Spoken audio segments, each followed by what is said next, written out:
Bom dia, boa tarde, boa noite, independente da hora que você esteja ouvindo isso aqui. Hoje vamos continuar as aulas. As duas últimas aulas tivemos a presença ilustre do Reverendo Giordano, falando sobre a lei de Deus, e na última aula tivemos o Jadson falando sobre a oração do Senhor, né, o famoso Pai Nosso. E hoje vamos entrar na próxima parte do catecismo, que vai tratar dos sacramentos. Hoje iniciaremos nessa aula falando mais especificamente sobre a definição de sacramento, que é usada pelos formulários anglicanos, e de que forma nós podemos contabilizar corretamente a quantidade de sacramentos. Ter uma correta compreensão da doutrina sacramental é uma coisa essencial antes da gente tratar sobre sacramentos específicos, então a gente e o catecismo começam tratando com isso. O catecismo ele começa perguntando a esse respeito o seguinte: quantos sacramentos instituiu Cristo em sua igreja? E como vemos, o catecismo já começa tratando da quantidade de sacramentos que Cristo instituiu e responde: só 2 que são geralmente necessários para a salvação. 2 coisas podem ser observadas aqui. Em primeiro, há 2 sacramentos instituídos por Cristo, mas há outros sacramentos ou atos sacramentais que não são instituídos por Cristo.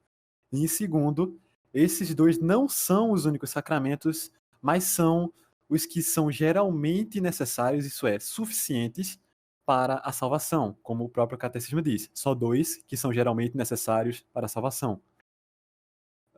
Mas em seguida, para a gente melhor entender esses 2 pontos, precisamos expor qual a definição anglicana de sacramento.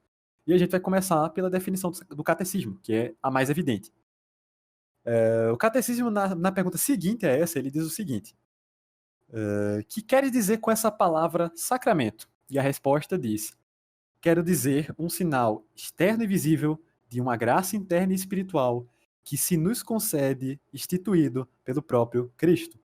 Ou seja, na linguagem do catecismo, sacramento é um meio de transmitir graça invisível, mas que se difere dos demais meios de graça por 2 motivos. Primeiro, porque é instituído diretamente por Cristo, da boca de Cristo, e em segundo, porque tem um sinal visível. Tem alguns formulários anglicanos vão falar disso aí, como por exemplo os 39 artigos. No artigo 25 dos sacramentos, parágrafo 3, diz o seguinte: os 5 vulgarmente chamados, vale pontuar que aqui no latim se fala vulgo nominata, e em inglês, na própria tradução dos anglicanos, diz commonly called, que seria comumente chamados. Só dando um adendo, porque vulgarmente dá a ideia de ser uma coisa ruim, mas só está falando de que é uma coisa normal. Os 5 comumente chamados sacramentos, isto é, confirmação, penitência, ordens, matrimônio e extrema-unção, não devem ser contados como sacramentos do Evangelho, tendo em parte emanado de uma viciosa imitação dos apóstolos e sendo em parte estados de vida aprovados nas Escrituras. Vale fazer um adendo aqui, na parte que se fala de sacramentos do Evangelho. Os 39 artigos, eles fazem uma distinção entre sacramentos do Evangelho e os que são comumente chamados sacramentos. É o que a gente vê nesse artigo. Normalmente, hoje em dia, a gente usa os termos sacramentos maiores e sacramentos menores para diferenciá-los, ou então sacramentos e sacramentais. Enfim, a suma é que a divisão começa aqui. Ele fala que existem 5 atos que são comumente chamados sacramentos, mas que eles não devem ser contados como sacramentos do Evangelho, que seriam os 2 sacramentos que são mencionados anteriormente na outra pergunta. E sobre o fato de ter um sinal visível nesses 2 sacramentos, além do fato de serem instituídos diretamente por Cristo, existem outros pontos de formulários anglicanos, 3 formulários anglicanos diferentes que tratam disso. Ainda nos 39 artigos, no mesmo artigo e no mesmo parágrafo, diz o seguinte: os outros sacramentos não têm, contudo, a mesma natureza de sacramentos peculiar ao batismo e à ceia do Senhor, porque não tem sinal algum visível ou cerimônia instituída por Deus. Então a gente vê as 2 coisas nesse artigo dos 39 artigos. A gente vê o que o catecismo está falando, né? Que ele fala quantos sacramentos instituiu Cristo e fala que só 2 que são geralmente necessários para a salvação. Então a gente vê que tem tanto um lado em que se define sacramento como aquilo que é instituído da boca de Cristo, quanto outro que trata da necessidade da salvação, quanto outro que trata do sinal visível. E os 39 artigos, nesse artigo, ele vai, como a gente viu aqui, ele faz uma separação entre sacramentos do Evangelho e os que são comumente chamados sacramentos, Por quê? Qual é a base que ele usa aqui? Que esse artigo usa? A base é o fato de que os sacramentos do Evangelho seriam aqueles que Cristo instituiu da sua própria pessoa, da sua própria boca, enquanto esteve como homem na Terra. E ele continua dizendo isso aqui, né, que os outros sacramentos, que seriam os que são comumente chamados sacramentos, não têm a mesma natureza peculiar ao batismo e à ceia. Por quê? E a justificativa está logo no próprio artigo, porque não tem sinal algum visível ou cerimônia instituída por Deus, ou seja, não saiu da boca de Cristo e não tem um sinal visível. E isso, a esse respeito do sinal visível, a gente vê na homilia sobre o uso dos sacramentos o seguinte: e quanto ao número deles, ou seja, os sacramentos, se devem ser considerados de acordo com o significado exato de um sacramento, a saber, com os sinais visíveis expressamente ordenados no Novo Testamento, ao qual está anexada a promessa de perdão gratuito de nosso pecado e de nossa santidade e alegria em Cristo. Há apenas duas, a saber, o batismo e a ceia do Senhor. E, na pergunta seguinte do catecismo, quantas partes há no sacramento? Duas, o sinal externo e visível e a graça interna e espiritual. Vale pontuar que existe uma continuidade com a linguagem dos 39 artigos. Já deu para mostrar brevemente, né, como os 39 artigos fazem a acepção de sacramentos do Evangelho e comumente chamados sacramentos, e também a gente vê que as homilias seguem essa linguagem, como o próprio catecismo esclarece. Mas a gente vê também, nos 39 artigos, essa distinção ficando ainda mais clara, em conformidade com a pergunta inicial que abre essa lição, que seria a pergunta de quantos sacramentos Cristo instituiu. E o artigo 25, só que no parágrafo 2 dessa vez, diz o seguinte: são dois os sacramentos instituídos por Cristo, nosso Senhor, no Evangelho, isto é, o batismo e a ceia do Senhor. Mas como a gente vê, no próximo parágrafo desse mesmo artigo, se fala que existem outros ritos chamados ou considerados sacramentos. E o que isso significa? Bom, vamos lá, pontuando algumas coisas. O próprio propósito do catecismo é de levar o catecúmeno ao sacramento do crisma. A ordenação anglicana tem peso de sacramento, como a gente vê também no ordinal de 1662, que é um formulário anglicano. E é apêndice do livro de oração comum, do mesmo livro de oração comum que esse catecismo. É inclusive necessária a ordenação de ministros, ou a reordenação de ministros, que não vem de uma sé episcopal. Também a absolvição pelos pecados só pode ser dada por um sacerdote, segundo as rúbricas do livro de oração comum, na oração matutina e na oração vespertina. Então a gente vê aqui pelo menos 3 evidências de que esses atos, ou seja, a ordenação, a penitência e o crisma, são tidos como atos sacramentais, que não são para qualquer um e coisa e tal, nos próprios formulários, nos próprios ritos anglicanos, que é onde se conhece a doutrina anglicana. E a gente vê nos 39 artigos essa linguagem de que os outros ritos são comumente chamados sacramentos, mas a gente vê mais à frente uma coisa mais interessante, que é a definição das homilias. A mesma homilia que eu citei antes, sobre o uso dos sacramentos, ela afirma que nós podemos chamar os outros 5 atos sacramentais, sim, de sacramentos. Ela diz o seguinte: em uma acepção geral, o que é próprio de um sacramento pode ser atribuído a qualquer meio pelo qual uma coisa sagrada é significada. Nesta compreensão da palavra, os escritores antigos deram este nome não apenas aos outros 5, comumente nos últimos anos, tomados e usados para fornecer o número dos 7 sacramentos, mas também a diversas outras cerimônias, como o uso de óleo, lavagem de pés e semelhantes, não significando assim considerá-los como sacramentos no mesmo significado que os 2 anteriormente chamados sacramentos o são. Isso acontece porque a definição de sacramento na igreja ela sempre foi flutuante. Seu número não é certo e depende da régua que vamos usar para medir. Por exemplo, o lava-pés, como a gente vê nesse próprio trecho da homilia, já foi considerado um sacramento da igreja primitiva. E hoje nenhuma igreja trata mais o lava-pés como um sacramento. Né? Nenhuma igreja não herética, pelo menos. Mostrando como a definição do sacramento é maleável e mutável com o tempo. Ou seja, o que é que esse ensino geral nos traz para a nossa realidade? O que é que isso significa? A gente vê, por um lado, o catecismo falando que só tem 2 sacramentos instituídos por Cristo, a gente vê os artigos falando de 2 sacramentos do Evangelho, mas a gente vê também, nos próprios artigos, no mesmo artigo que fala disso, ele fala também de outros 5 comumente chamados sacramentos. A gente vê a homilia sobre o uso dos sacramentos, falando as mesmas duas coisas que parecem se contradizer. Falam que só existem 2 sacramentos do Evangelho, batismo e ceia do Senhor, mas fala que é correto chamar os outros 5 de sacramento. Então, o que isso significa? Né? Por fim, né, a Igreja Anglicana ela professa quantos sacramentos, então? 2? 7? Bom, a resposta é sim. Né? O que os formulários anglicanos nos mostram é que é irrelevante tentar definir o que é ou não é sacramento, porque tudo depende da definição que damos a sacramento. Tradicionalmente, se recebe o número de 7 para definir quantos sacramentos ordinários a igreja administra e pratica. Mas, no entanto, também vemos que a tradição anglicana ela dá um lugar de destaque maior ao batismo e à Eucaristia, por serem sacramentos com promessas de necessidade para a salvação e por virem diretamente da boca de Cristo. A homilia sobre os dos sacramentos, em alguns trechos dela, vai até dizer, fazendo uma certa comparação, que a ordenação ela não dá uma graça salvífica. Ninguém é salvo por ser ordenado, né? A gente sabe bem disso. Uma pessoa não é ordenada e recebe salvação. Não é assim que funciona. Não é como o batismo, a Eucaristia, o crisma, que comunicam salvação ordinariamente. Então, os ritos sacramentais, eles têm suas peculiaridades próprias, né? Eles têm suas diferenças. A penitência, por exemplo, ela não tem um sinal visível. Então, tudo depende da régua que a gente vai usar para medir, como eu disse antes. Os anglicanos, eles usaram a mesma régua que os reformados usaram nesse sentido, né, de definição de sacramentos do evangelho como sendo aqueles que saem da boca de Cristo, que comunicam graça de forma por um sinal visível e que são necessários para a salvação.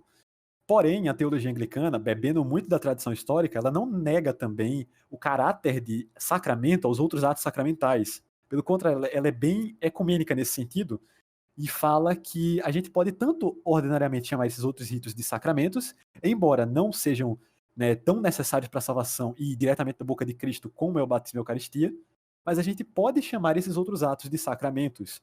E, na verdade, eles vão até mais longe e dizem que esses nomes variam com o tempo, né? Que a igreja hoje recebe 7, mas que no passado já recebeu mais, ou até mesmo nem contava quantos sacramentos tinham, sendo que o lava-pés era até um rito sacramental. Né? A gente vê isso até em escritos de Santo Agostinho. É nesse sentido que a pergunta inicial que abre aqui do catecismo fala: quantos sacramentos instituiu Cristo em sua igreja? E aí, né, responde só 2 que são geralmente necessários para a salvação. É assim que se entendem os 2 pontos centrais que se levantam nessa questão. Que, primeiro, há 2 sacramentos especiais que são instituídos por Cristo, mas há outros sacramentos que não são instituídos por Cristo. E segundo, que esses 2 não são únicos sacramentos, mas ao mesmo tempo são os que são suficientes para a salvação de uma pessoa. Então, como eu disse, são 5, são 3, são 2, são 7 sacramentos? Sim, é tudo isso aí, talvez um pouco mais, talvez um pouco menos. O que a teologia anglicana ensina é que, desde que você entenda que o batismo e a Eucaristia são suficientes e necessários para a salvação, não importa se você chama outras coisas de sacramento. Você pode chamar os outros 5 de sacramento ou não, e isso não faz muita diferença, mas historicamente, né, por uma questão tradicional, a gente recebe esses outros 5 com o nome de sacramentos. E essa seria a teologia anglicana pertinente aos sacramentos e à quantidade dos sacramentos, aquilo que define sacramento e aquilo que separa aqueles que são os maiores ou do evangelho, na linguagem dos artigos, e aqueles que não são, mas que ainda assim são chamados de sacramentos. E agora fica aí aberto o momento para perguntas. O Jadson perguntou, em suma, ex operato é correto? Bom, não é muito bem o tema dessa aula aqui de hoje, mas é correto. Isso a gente vai expor melhor nas aulas subsequentes, que vão tratar mais especificamente de alguns sacramentos. Então, eu pretendo responder lá nas próximas aulas. O que é in persona Christi? Bom, isso é a ideia de que quando o ministro ordenado ele opera o sacramento, mais especificamente da Eucaristia, a ceia do Senhor, etc., ele está fazendo isso em pessoa de Cristo, né? Ele está fazendo o que Cristo fez, ele está imitando a Cristo. Isso geralmente surge da ideia de que quando Cristo diz fazer isto em memória de mim, ele não estava se referindo ao sacramento, mas à ação sacramental, ou seja, não é o sacramento que é memorial dele, mas a ação sacramental lembra ele, porque o ministro se coloca na pessoa dele e faz o mesmo que ele fez, né? Faz o mesmo que ele fez em memória dele, ou seja, o pão e o vinho em memória dele, né? Ele parte o pão e abençoa o cálice, etc., em memória de Cristo, justamente imitando a Cristo. Isso seria realizar o sacramento em pessoa de Cristo. Perguntaram também, se somente 2 sacramentos são necessários para a salvação e a santificação do indivíduo, por que esses outros 5 são feitos? Isso se deve a motivos de caráter mais ritualístico? Ou eles têm algum efeito na santificação do cristão? Então, quando eu falo necessários para a salvação, eu quero dizer mais no sentido de suficientes. Uma pessoa que é batizada e comunga, ela já pode se dizer seguramente salva. Por quê? Porque no Evangelho a gente só vê essas 2 promessas. A gente vê em Marcos 16, aquela promessa de quem crer e for batizado será salvo. E a gente vê também em São João capítulo 6, se eu não estou enganado, Cristo falando que quem come da sua carne e bebe do seu sangue, né, quem não come, aliás, da sua carne e não bebe do seu sangue, não será salvo. Então, a gente fala desses 2 sacramentos como necessários para a salvação ou suficientes para a salvação com base nas palavras de Cristo, né, e dos apóstolos, de que uma pessoa que quer ser salva, ela tem que crer e ser batizada e ela tem que comungar da carne e do sangue. Claro que, né, como já falamos em aulas passadas, lá no começo, isso é a forma ordinária como Deus realiza a salvação. Né? A gente sabe que, por exemplo, uma pessoa que talvez morra antes de receber o batismo, ou uma pessoa que talvez não tenha chegado a comungar, não são o mesmo caso, né? Então, extraordinariamente, a gente vê que Deus pode operar de outras formas, mas a promessa é mais por esses meios, né? De batizar e comungar. Os outros meios, eles não são necessários para a salvação, no sentido de que não há nenhuma promessa atrelada a eles, num sentido necessário salvífico. Por exemplo, uma pessoa que quer dizer, exceto pela questão da confissão, né? A gente confessa e isso é exigido por Cristo. A gente tem que confessar nossos pecados a Deus, mas ele não é contado como sacramento do Evangelho, pela definição anglicana, como eu expliquei hoje, porque ele não tem a questão do sinal visível, né? Porém, os outros sacramentos, eles não são.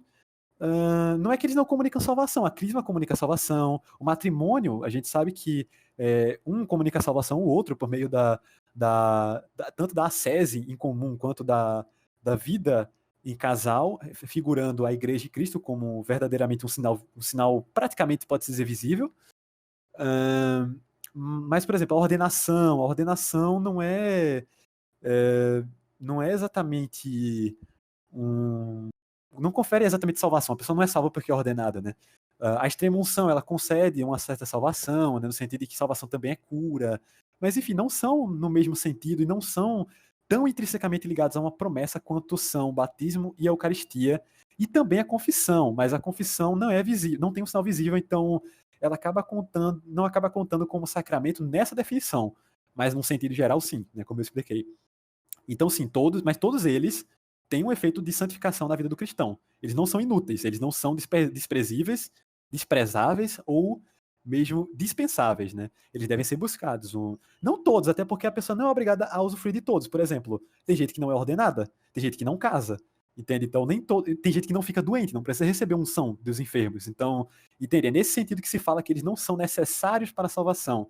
É que não são uma coisa comum a todos os homens, como batismo, eucaristia e, num sentido um pouco mais amplo, a confissão são, entendeu? O Nathan perguntou, certo, por qual motivo a confissão e a absolvição não são considerados um sacramento instituído diretamente por Cristo, se lemos isso, sua possível instituição, em São João 20, 23. Aqueles a quem perdoados os pecados, ser-lhes-ão perdoados. Aqueles a quem os retiverdes, ser-lhes-ão retidos. Bom, vê só, o caso da confissão e a absolvição, eles consideram sim que vem instituídos diretamente por Cristo. A questão é que, como se define da definição do catecismo, pelo menos, sacramento como sendo 3 coisas, como eu expliquei, né, sendo aqueles que têm um sinal visível, que são instituídos diretamente por Cristo e necessários para a salvação, a confissão acaba passando em 2, mas não em 1, porque ela não tem sinal visível. Né, ela acaba passando no fato de ser instituída por Cristo e de ser necessária para a salvação, mas ela não tem um sinal visível, né? A confissão ela é totalmente invisível, ela é um meio de graça invisível. Mas assim, não significa que não se tome ela como necessária ou um ato sacramental, como eu disse. Tudo depende da régua que você usa para medir. Por que o catecismo se preocupa somente com batismo e eucaristia? Inicialmente, embora a gente saiba que, por exemplo, o próprio propósito do catecismo é levar o crisma, a gente sabe que a teologia anglicana não despreza a confissão, a ordem, o matrimônio, nada disso. Por que ele só trata desses 2, mesmo a confissão também sendo instituída por Cristo, podendo, sei lá, excluir o aspecto visível e tratar como sacramento se tiver a ver com a instituição da boca de Cristo. Por que que faz só com batismo e Eucaristia? Simples, porque nem todas as pessoas chegam ordinariamente a se confessar. Tipo assim, todas as pessoas precisam ser batizadas, que a gente sabe que batizamos crianças, né, como aprendemos. Então, isso é uma coisa que já é dada no início da vida. E a Eucaristia, ela comumente já era dada às crianças depois que passavam por esse catecismo. Muito novas. Então, tipo, geralmente não eram crianças que tinham idade muito para confessar. Não que não seja necessário, mas crianças de 6, 7 anos, sabe? Eles não tinham exatamente a capacidade de se confessar para um sacerdote ou coisa do tipo, no máximo a confissão pública da igreja. Então, geralmente também pesa isso, que tem que lembrar que esse catecismo é um catecismo para crianças, né? Então, ele fala desses dois sacramentos do evangelho, levando em consideração essas duas coisas, tanto a questão do sinal visível que não está nele, quanto também a questão de que se a gente for analisar o que ordinariamente acontece na vida de uma pessoa que está crescendo, criança, sendo catequizada por essa teologia, ela é batizada, ela é crismada, ela comunga, mas existe toda aquela questão de que a confissão geralmente vem depois. Mas também a gente vê isso nos 39 artigos, como eu disse, e nas homilias. Mas isso é mais uma questão, como eu posso dizer, irrelevante, sabe? Não é que seja muito relevante dizer que, olha, esses dois sacramentos aqui, eles são tipo, mais importantes que os outros, e incluindo a confissão, no sentido de que a confissão não importa de nada ou coisa e tal. Não. É no sentido de que eles dois podem ser propriamente chamados de sacramento segundo a definição de sacramento que os anglicanos deram, entende? Como a confissão não tem sinal visível, então não tem como chamar a confissão de sacramento nesse sentido, só no sentido geral e comum que a homilia sobre o uso dos sacramentos fala, que seria basicamente você poder se referir a sacramento como aquilo que a igreja recebe como sacramento. Porém, se você for filtrar pela tríplice divisão do que é sacramento, sinal visível, instituído por Cristo e necessário para a salvação, só tem dois que se encaixam nessas duas divisões, que são batismo e Eucaristia. E por isso que se fala que eles são maiores nesse sentido, porque eles têm as três coisas, entende? Eles têm o sinal visível, eles têm a instituição da boca de Cristo e eles são necessários para a salvação. Todos os outros acabam falhando em pelo menos um desses três pontos. Então, eles são chamados de sacramentos no sentido geral, mas eles não são chamados de sacramento nesse sentido, segundo essa régua. É só uma questão mais, talvez semântica, pode-se dizer assim, depende da definição, como eu disse, não é por intenção de destratar a confissão, até porque ela está em todos os ritos anglicanos.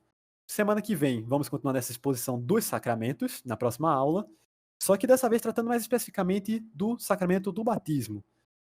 Esmiuçando um pouco mais a questão do batismo, e estamos nos aproximando do fim das exposições do catecismo, mas ainda tem muita coisa para ver, muita coisa interessante. Então, se você viu essa aula até aqui, que Deus te abençoe, esteja aqui na próxima também para escutar, e é isso, né? Até a próxima aula.